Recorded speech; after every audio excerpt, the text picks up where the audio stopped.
Welcome to the Nation Asean Plus. I'm RATNAM. As the 47th ASEAN Summit takes place here in Kuala Lumpur, in this hour we'll look at how we can fortify economic stability within ASEAN and also here in Malaysia. Matthew Basing, the author of Unleashing Malaysia's Economic Potential, is here in the studio with me.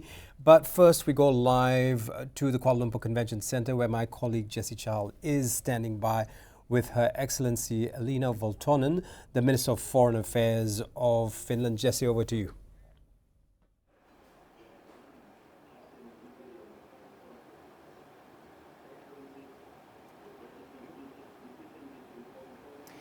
Thanks, Gerard. Minister Valtonen, who leads Finland's diplomacy just over a year after its historic NATO accession, brings a unique profile to the role, combining a strong background in finance with a steadfast commitment to transatlantic security and a rules-based international order.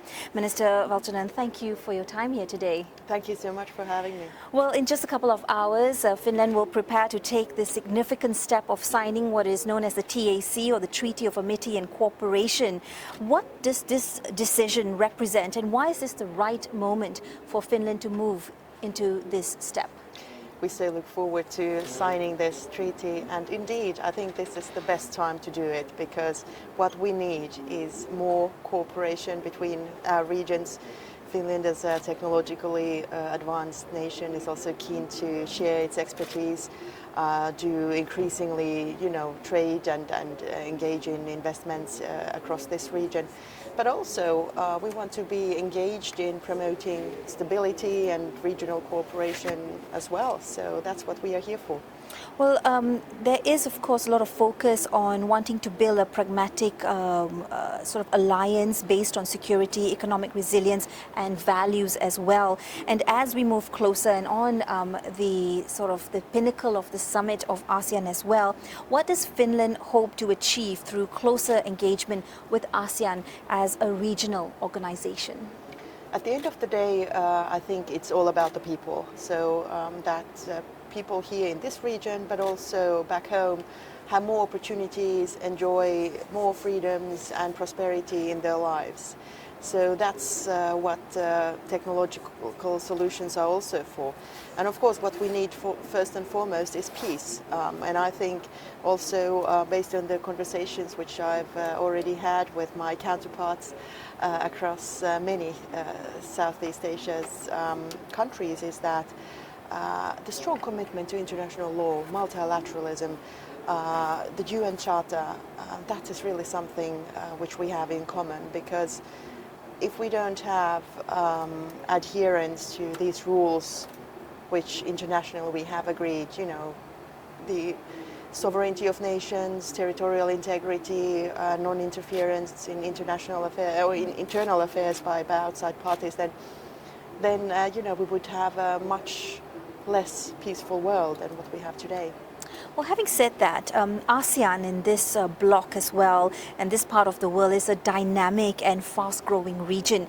In what areas, outside looking in, do you see the greatest potential for Finland and ASEAN, with its member countries as well, to work together? There's plenty of potential, and we are here also to learn. But first and foremost, we have strong partnerships across the region with so many countries across technological fields. So looking at energy, circular economy, sustainability in general, which I think is a global challenge, but also in education.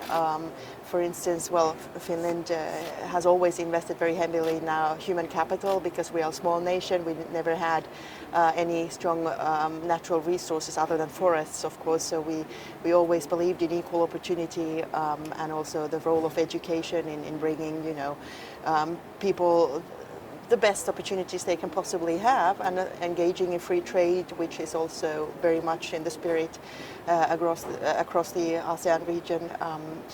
But I should say, in this time of artificial intelligence, data reliability and connectivity is also key. Finland's Nokia is actually the world's only trustworthy partner in bringing sustainable and credible and high performance, but at the end of the day, what is most important, secure connectivity solutions. keeping data safe for both civilian use, but also, of course, for dual and military use as well. With that in mind, and as Malaysia is a chair this year, and we welcome you to this part of the world, how would you relate, or how would you say the current state of relations between Finland and Malaysia? How would you say where that is at this point of time, and where would you like to see it go in the near future in terms of some key pillars for partnership? We have a long-standing relationship between Finland and Malaysia, and also from that perspective, it's my honor to be here today. And I think it's not a coincidence that we are able to sign the TAC here in Kuala Lumpur today. So yeah, we go back in trade and investment across many fields and we have done this for many years. And now I think the aim is to further deepen this cooperation. I also look forward to Malaysia signing a free trade agreement with the European Union in the near future, which will bring our regions closer even than what we are now.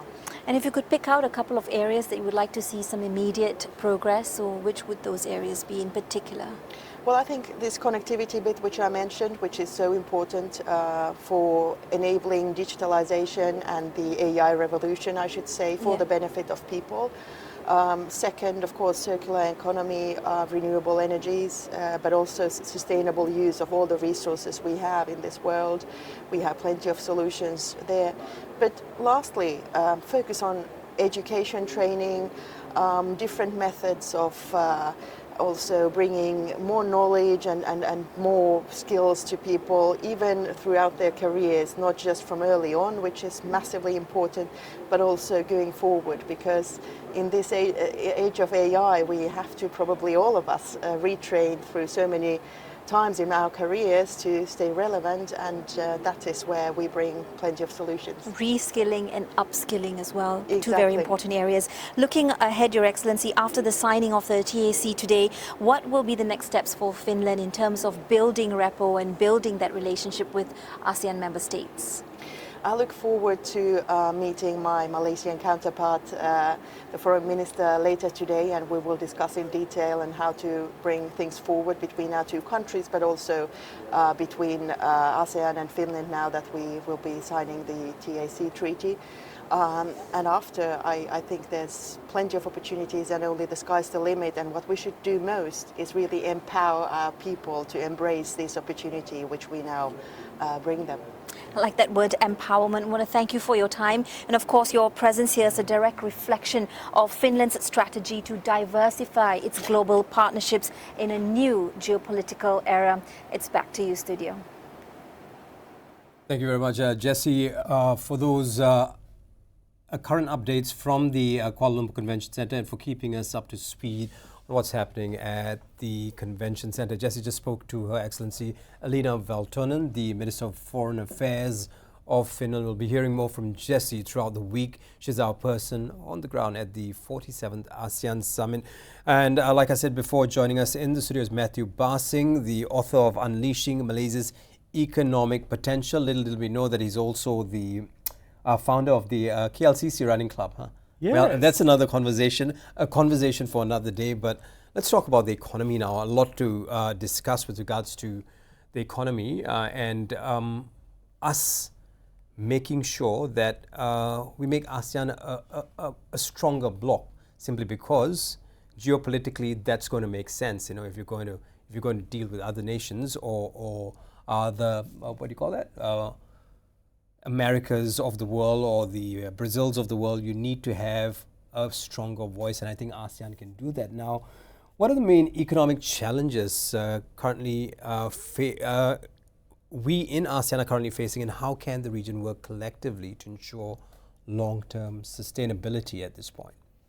Yeah, so there's three core areas that I believe need to be addressed. The first one, obviously, is ASEAN is a population of 680 million people. So we need to be seen as a unified voice rather than individual countries. That's number one. Number two is looking at ASEAN from the perspective of the countries in ASEAN are all developed at different levels. So Malaysia, of course, is a further developed economy to other ASEAN countries like Myanmar or Cambodia. So it's about managing the disparate between the ASEAN countries and really leveraging off all of the strengths of the ASEAN countries. And then the third one, like I said, is having this unified voice for ASEAN, because in future, ASEAN is going to be one of the world powers moving forward. But that's what we've been saying for a long time. Now, ASEAN needs to enhance or make better regional integration to make, if this is making sense, intra-ASEAN trade more resilient with the global uncertainties that we see. Now, how can we as a bloc or ASEAN do this at this juncture where we're at, seeing as to how fluid the situation is globally? Yeah, I think we need to look at what the strengths are for ASEAN. So ASEAN is like we said, it's a large bloc and it's going to grow over the next 20 years. Looking at the drivers for ASEAN cooperation, it's to have a single voice for ASEAN. And right now, we're looking at digital and AI and a lot of these technologies. So it's about having seamless integration between the ASEAN countries. So when we do go out there and we're number one is trading between the ASEAN countries is really important. Number two is when we're trading with countries outside of ASEAN, like Europe or US or Australia, we have the technology and we have the platform to be able to effectively go out there and trade as ASEAN with all of these countries. Would it be suffice to say that no, trading with the global north is a bigger problem, and that's why ASEAN needs to get her act together at this point? Yeah, look, I agree with that. I've actually written an article quite recently about exactly this issue, and when I'm looking at the challenges that ASEAN has right now, is even though we're talking about ASEAN collectively as one voice, there's different regulations in each country, there's different policies in each country, and even at the moment, it's all about how do we integrate ASEAN countries so we can trade with each other. So you're saying how do we integrate, which means we need to align. Yeah. And wouldn't you think where we are, where the world is at this point with AI, integration or aligning would be better, because we have so much information, or so much information can be collated, and we feed the information in and we say, okay, how do these countries align? Of course, I'm beautifying things here, but I'm sure there's a way to speed things up at this point, because we really need to do that. Yeah, I mean, it would be, if you ask me, my wish list would be to have a single integrated digital platform for ASEAN. The challenges now is, with 95% of companies are SMEs. How do they trade outside of Malaysia, or how do they trade outside of their countries? And I think, talking about ASEAN as a whole, we need to start working out how we can actually use all of this AI and digital technologies and put a policy in place which allows our countries to effectively seamlessly transact within the ASEAN countries. Mm-hmm. Tell us a little bit about the ASEAN Economic Community. How important is it at this point? And for those of us who don't know what the ASEAN Economic Community is, essentially, what does it do? Yeah, so this is all about, it's about creating equality. So it's looking at the DEI, like diversity, equity, inclusion, mm-hmm. looking at different nationalities, looking at different races, looking at different not only ethnic groups, but also, in Malaysia we call it the B40, which is the bottom 40% of income earners. Then we have the M40 and the T20. So it's looking at as a collectively as a group, and not excluding any one of those different categories of people. Right. It's interesting that when we talk about ASEAN now, with Timor-Leste coming in as the 11th member of ASEAN, people talk about its economy and how it is a young nation, and there's a long way for them to go. But juxtaposing that is Laos, and Laos' GDP is no different from that of Timor-Leste.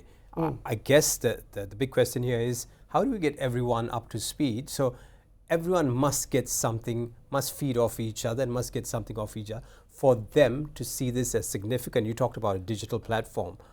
What else can we look at? I think we need to take a step back.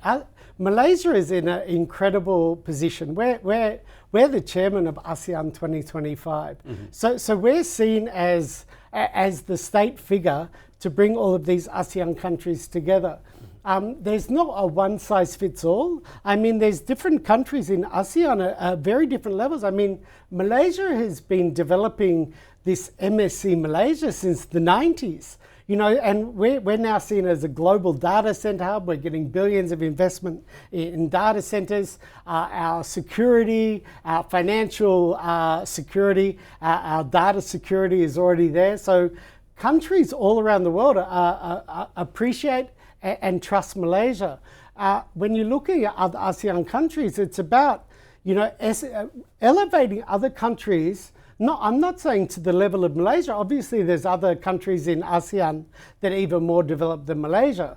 But I'm saying that we need to have a platform where we know our strengths as individual ASEAN countries, and somehow we combine our strengths to have a unified voice when we're going overseas. Okay, so SMEs is a great driver for us here in Malaysia and also in many countries in ASEAN. Can we pull these people together or this industry together in order to make something happen on that end? This is a really good question, and Gerard, this is something that is really it's really dear to me. Is about how we support SMEs and micro SMEs. So SMEs make up 90% or 85%. Out of that 85%, a large percentage of micro SMEs. Micro SMEs are like the mum and pop sort of stores. And when you talk about AI and you talk about all this technology, actually all they care about is making enough money to put food on the table. So it's about having programs that make it so allow. We're talking about Malaysia, right? Malaysian SMEs and micro SMEs would love to have an export market in ASEAN because ASEAN is 680 million, Malaysia is 37 million. So it's about having policies in place, it's about having technology in place that allow for seamless trade between at least the ASEAN nations. I think one of the bigger questions here, and this is definitely not on the list of questions we've given you, it's about the President of America's visit to Malaysia and how conversations are going to, how we're going to have conversations with him and also with other countries and balance, find that balance between the East and the West. What are your thoughts on this? Well, I mean, I'm very vocal about this on social media, and I'm sure many people follow me on LinkedIn, because Donald Trump is, I mean, America is an integral part to not only Malaysia but every country in the world, because the trade between countries in the US. How do you balance that with Malaysia? From my own personal opinion, Malaysia has a lot to offer, not as a single country, but more as the chairman of ASEAN, right? And that is, in my opinion, that is why Donald Trump is visiting, right? Because he sees ASEAN as an important partner. Otherwise, he wouldn't fly here. Donald Trump is the busiest guy in the world, and to have that opportunity to bring Donald Trump here, and to actually meet with our Prime Minister. No, this is probably the best opportunity the country's had in a very long time to have that relationship. And as we know, Donald Trump is driven by relationships and FaceTime and if he can see what Malaysia has to offer and he can see Malaysia is playing an important part, especially in ASEAN, then he'll take us very seriously. And I feel that now is a great opportunity to renegotiate trade deals, stabilize everything that's been very unstable for the last 9 months in relation to trading with the US. So for me, I see this as an amazing opportunity for our government to meet with President Trump and also to really put Malaysia out there as a globally recognized nation. Right, so we have the EU, China, US, the GCC, the Gulf countries, and the balancing game is quite a game now. Having said that, leveraging partnerships with these global powers, and this is one thing, maintaining economic autonomy, that's a more important thing for us. And we always have to realize that these people are dialogue partners and ASEAN members are ASEAN members. So what do we need to know? What do policymakers need to know when they get to the negotiating tables with dialogue partners and ASEAN countries? This is a critical question that you're asking, because we need to keep autonomy. Why we're presenting ourselves as part of ASEAN and the ASEAN chair, and we're presenting that ASEAN is a bloc that is going to be recognized. I mean, by 2045, ASEAN is projected to be the fourth largest collective economy in the world. So yes, that's really important. But in response to your question, how do you balance it and create autonomy for Malaysia? So Malaysia is, like I said, I mean, I've been proud to be here for 25 years in Malaysia. I've been very honored to be promoting Malaysia globally. And people now, companies now understand what Malaysia is about. So now we've had billions of investment has hit the shores. How would you explain what Malaysia is about? So from a perspective, when I was the head of foreign direct investment for MDEP, we went on the few things: a stable government, world-class infrastructure. We have a very liberal country, as in we're multiracial, multicultural. We're a melting pot of many different. There's call centers that have 40 different languages in KL. You can't get that in any other country in the world, to have that in one central location. So when we're talking with global investors about Malaysia, we're talking about, actually Malaysia is very accessible. It's very easy to live here.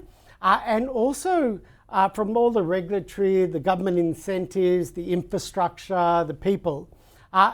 Cost is obviously one of the factors, but it's never the top factor. So when you're attracting foreign investment to Malaysia, you're really talking about, are you able to effectively come here, hire people? What is the risk? And what is the return? And the return is the fact that you're going to have something that is stable for the next 20 years, once you do invest. Right, so we've got a couple of minutes left, and this is quite an important question. It's probably a long answer, but you probably have to summarize this for us, because we're talking about policy reforms or regional mechanisms which are most crucial to ensure equitable economic development among ASEAN member states. So what's important with regards to regional mechanisms or reforms in policy? So in summary, I think Malaysia... Take your time. Yeah, Malaysia has done very well over especially the last 20 years in putting policies and reform in place. Number one is, the B40 now has a future, so where GDP is going up, unemployment is going down. The B40 now are feeling there's a future in Malaysia, and there's a lot more jobs that are being created. Foreign investors are flooding into the shores. I mean, every day we're seeing. 2 years ago, I was quite critical, because every day we're getting MOUs signed, and I just said let's walk the talk. Mm-hmm. So now we're actually seeing real projects. We're seeing billions of dollars of investment, not only in data centers but all different areas, from green technology, Islamic finance, from renewable energy.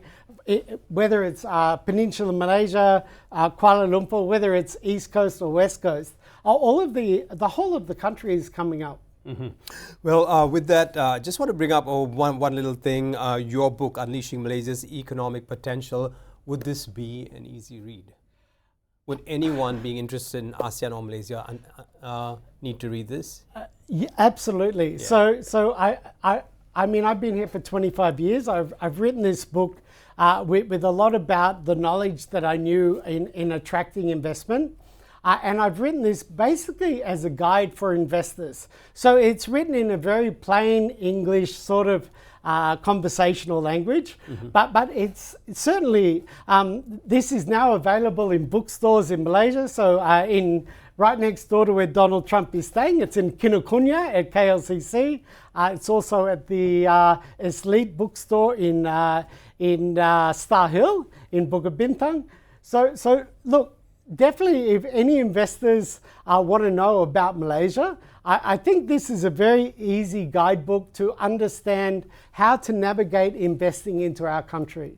Right, with that, thank you very much, Matthew. It was a pleasure and an honor having you in the studio. That's all the time we have on the Nation ASEAN Plus. Thank you, Matthew Basting, author of Unleashing Malaysia's Economic Potential, now available in Kinokuniya and Elite Star Hill. Fantastic. For more updates on ASEAN developments, visit the ASEAN page on bernama.com, and of course Bernama TV for the latest what's happening at the summit. I'm GERARD. This has been the Nation ASEAN Plus. Thanks for watching.